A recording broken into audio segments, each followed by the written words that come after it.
This is Big Business with Sarah. This podcast guides you to finding what you desire most in life and business, because running a business is very much about your personal development. In this podcast, I'm sharing what my clients ask me and how I help them. Thanks for joining.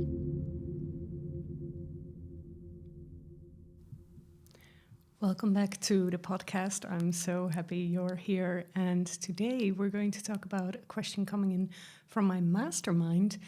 And one of my clients, she had a prospect, she had a sales conversation. I'm going to talk more about it later in the episode, but just so you know, the summary.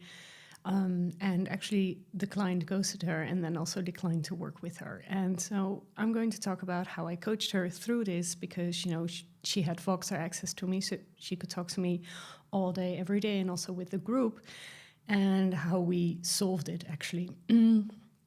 And so there was a client, so my client, she had a client coming in to her through her webform.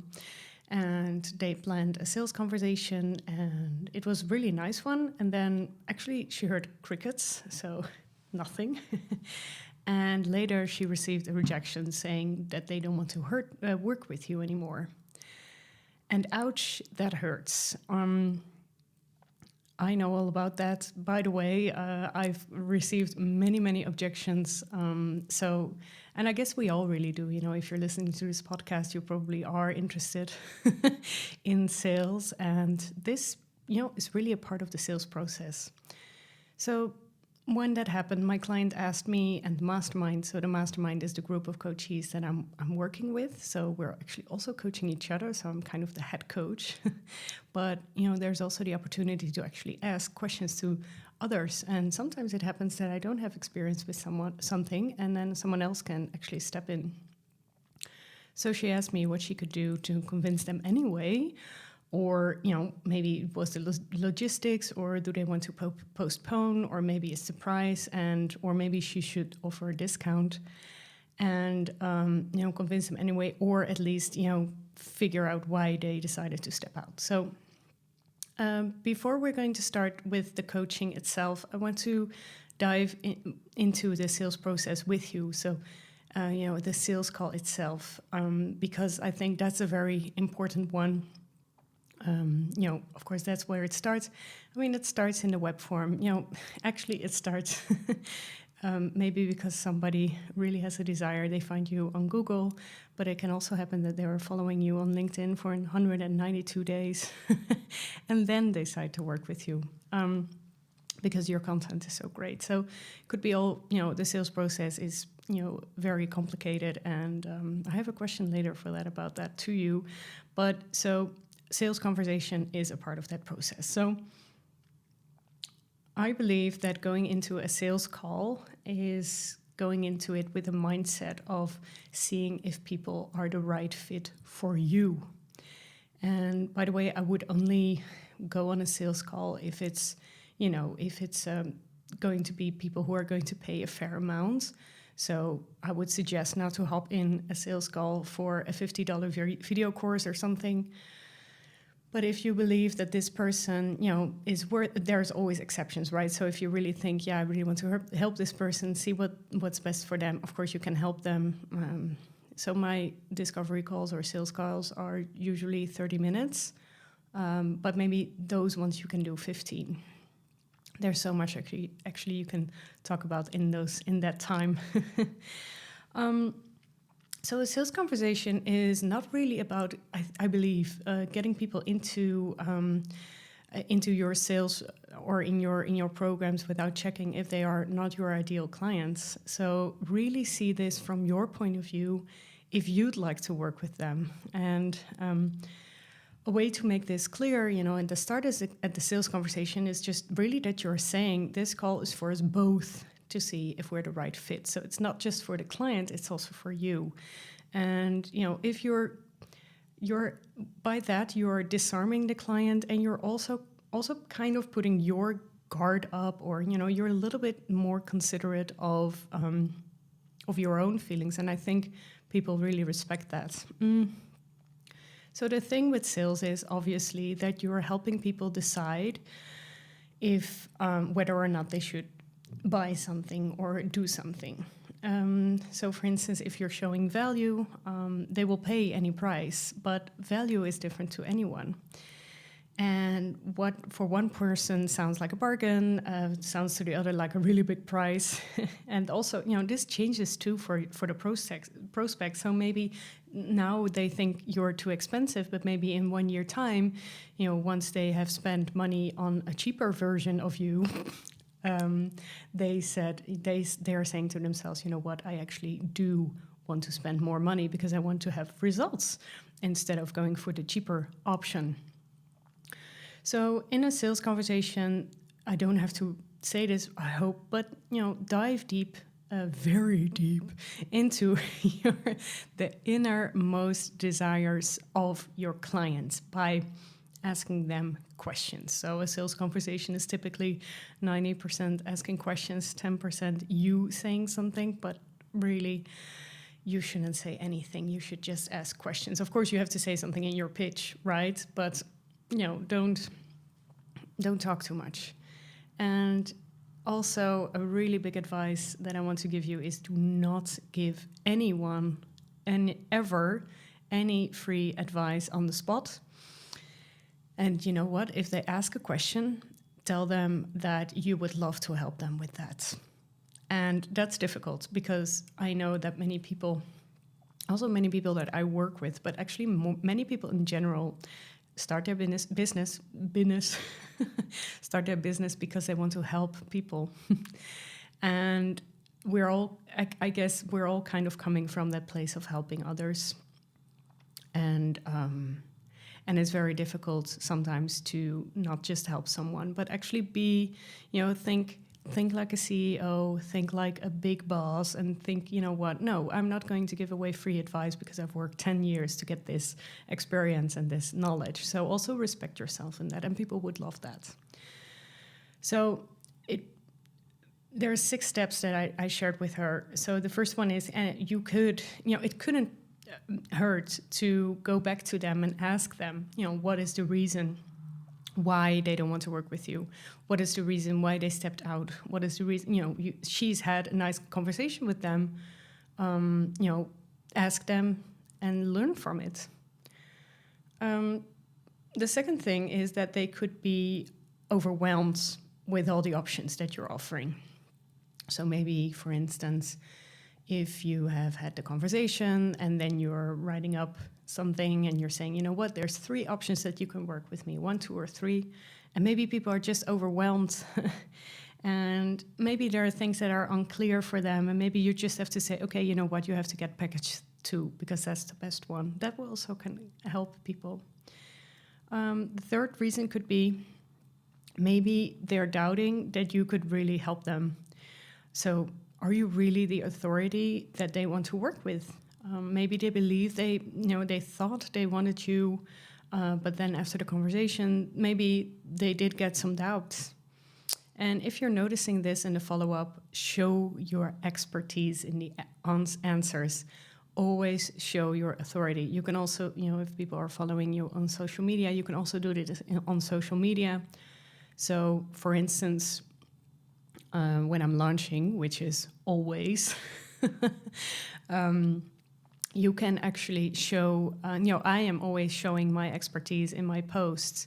So, that's also a way. It was quite interesting when I was right in the middle of a sales process with someone. She filled out my application form and we had a sales conversation, or actually we sent a few emails back and forth, and a few days passed by and I remembered seeing so many likes from her on my posts, in this case on LinkedIn. And that was, such a nice reminder that people are seeing you everywhere and that you shouldn't forget that. And also that people kind of need that nudge and encouragement, from your content, from you to actually go for it. And, also objections, if somebody is saying that this is the reason why they don't want to do that, those could be also reasons that people actually want to buy, but maybe they're afraid to spend the money and they're afraid it won't pay off. if it's all a little bit too, the fourth thing that I said to her is, if it's all going a little bit too fast for them, you can also always give them some time to think about it and mention that you're going to contact them again on date X. And this is a very important one, mentioning to them that you're going to actually contact them, or maybe even set a new conversation or a new date that you are going to talk to them. That will allow you both to have some sort of certainty. And if they are saying no after that, it's fine, and it's very clear. The fifth tip that we kind of spoke about, because we have been talking about this back and forth, and now it sounds very clean and everything. Well, I hope it does actually, but we're talking back and forth. So this is really a summary, right? So I didn't say these 6 things. So you can always offer people a special bonus, because that's what she asked me if she should do it. But I wouldn't really do this in this phase of the sales process, right? Because this is more something that you could do in a pre-order or something, but I wouldn't really give a discount after a sales conversation. And an annoying question, the 6th thing that I asked her, and this is more a long-term question that I asked her, was, why is this annoying for you? Because she didn't like it, obviously. And I recognize this too. Sometimes I spend too much time on a lead. And so I asked her, did you maybe spend too much time on this person? And did you read the signals well?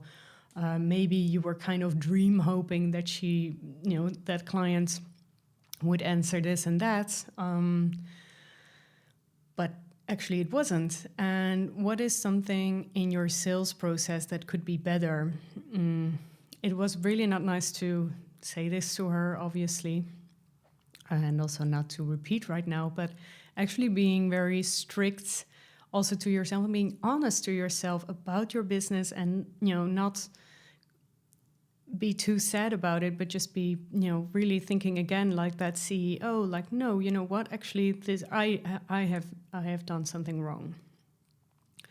So, and those were the 6 tips that we kind of what we kind of discussed. And during the coaching in Voxer, I found out that my client gave away free advice in the sales call. And my rule of thumb is, yes, you can give heaps of free advice online for more people, sharing content. I'm sharing so much of my content. Right now, I'm actually sharing, my coaching. And I know that this question, might appear again in the Mastermind. And actually what this free content allows me also to do is, for instance, maybe in 1 year time when I'm getting the same question, because this happens a lot, I can actually, send my clients to this podcast episode and also give some extra coaching in Voxer, obviously. But, creating something that I can share, something scalable, like, for instance, a podcast episode that everyone can listen to, that is great to give as free advice. But never, ever give individually catered advice for free. And I was also a little bit, actually in retrospect, maybe I was a little bit too harsh, but I didn't say it with that many words, but actually my conclusion was, you gave the client the opportunity to walk away with free advice, and you don't want to have that feeling. And so you don't want to give people the opportunity to use you. And, the cold, harsh truth about running a business is nobody owes you anything. And this is really true, and this is very hard, it's very difficult. I don't like it. I don't like to say it, but it's just true. And once you know that, it's so much easier running your business. So looking back, this process was not a fail, but a learning. And she's using it now as a test case for the future. And she's never going to give away free advice. And, she will actually, and she is attracting more and better clients from now on. And she's even hired a new team member to help her with the workload. And that is what entrepreneurship is really all about, learning from every experience that you have. And so, for instance, in the sales process, one of my coaches this week told me to collect as many no's as possible this week. And I'm actually loving that advice. Play with no's, play with rejection, play with people not wanting to work with you, because those people are actually helping you find the clients that you do want to work with. And now it's time for one of your questions.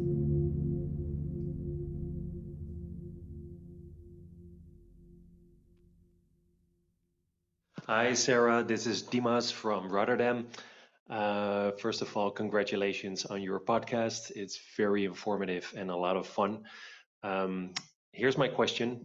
I'm currently in the middle of the process of niching down my business, and I'm wondering what your thoughts are on niching down and how did you go about it? I'm looking forward to your thoughts and keep up the good work. Thank you so much, Dimas, and a lovely question. I really like this question about niching down. And let me start by saying that this is a never-ending process. So first, for the people who don't know what niching down means, it's actually choosing a certain niche and really stick to it. So, for instance, you can say, I am a leadership coach, or you can say, I am a leadership coach for new leaders in the creative industry. So what makes it so nice to niche down is that it's very clear to your audience what you're doing. And I know that many business owners are afraid to niche down and to choose and, to maybe specialize. But actually, you're really helping your audience with that a lot. And, I'm also not perfect in niching down.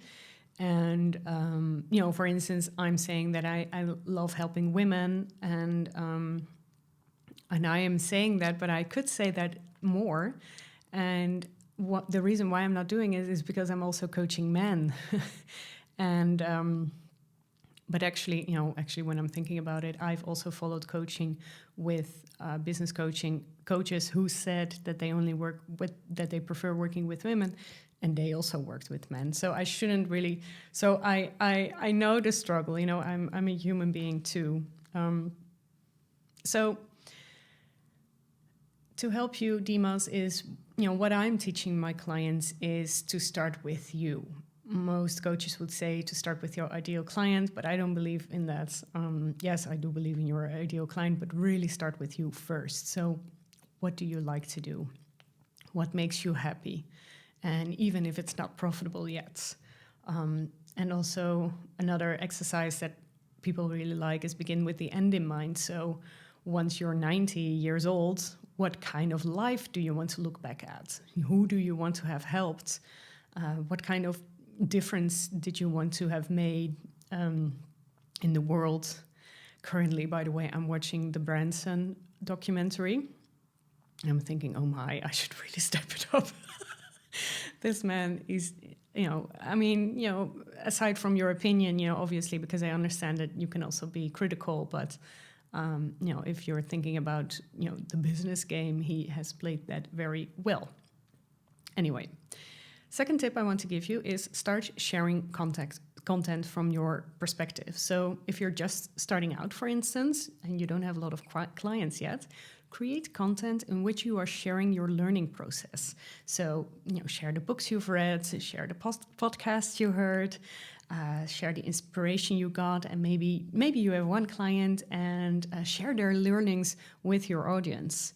And if you're experienced, share that, share all your experiences with your clients in life. Also respond to articles. For instance, Gary Vee is doing a really great job right now in that, where he's sharing TikToks or Reels, and then he has the background of a news story, and then he's reflecting on that. And obviously he's really an authority, but you can definitely steal his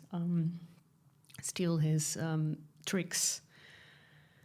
So the third tip I want to give you is what happens is that people will recognize you from that perspective, and when they need you, they will come to you. And this, my friend, is niching down and demand generation, in full force. And demand generation is the opposite of lead generation, and that's a little bit the old marketing, chasing people in the DMs. That's a little bit more sales, but actually the demand generation really believes that marketing is more important than sales, and I believe that too. So you will, and also one thing that I want to give, one advice I want to give you is that you will gain more clarity on your niche once you are niching down. So it doesn't have to be perfect right now, right? So you can, the nice thing about an online business, or having a website or having a LinkedIn profile or whatever, is you can always change your tagline, right? So you can, for instance, if you're saying, I want to help young leaders in the creative industry, maybe you only want to focus on the music industry, and you can just change it, you can call yourself that. So for instance, also, if I'm looking back at my first podcast episodes, and, if you're just tuning into my podcasts, you can listen back to it and you will see the difference. That was not really what I was. I was looking for it, but now I am actually. And so do it, try it, trust the process. That's what I want to see you do. And also work with different kinds of clients and find out who you like to work with the most. And also, another thing I want to share with you is that Gabby Bernstein advised in her manifesting challenge, which I'm currently following. She says that when she was still working a job, she said, what she desired to be to people. They asked her, what do you do? She said, I'm a motivational speaker and author. And she wasn't yet, but she said that, and now she is. So also take that role before you are that entirely. And I think it's a really fun question, Dimas. Thank you so much, and we will be hearing from you and checking out your taglines. Now, I have a question for you. So my question for you is really about the previous question coming in from my mastermind, and I'm going to ask you to write down for yourself what your sales process is. I was talking a little bit about it before, but write it down. Make a drawing, write it down. How did your clients that you have right now come to you? When did they decide to buy? What were the seeds you planted beforehand? And once you've written this down, you can look at it and think, what could go better? What did I miss? Am I leaving money at the table? So, looking at your sales process is going to make it so much easier for you to go into the sales mode. And I love doing this. Actually, I have, a sales process which is going everywhere. It's a little bit confusing for me, but, my clients still seem to find me. So thank you for that. But, you can always do it better. And good luck with writing down your sales process. And that's the end of today's episode. Thank you for listening to Big Business with Sarah. If you've enjoyed today's episode, leave a 5-star review and hit subscribe. If you're ready for your next step in business, you can find out how to work with me in the show notes. Do not forget to submit your coaching question for one of my next episodes. Have a happy day.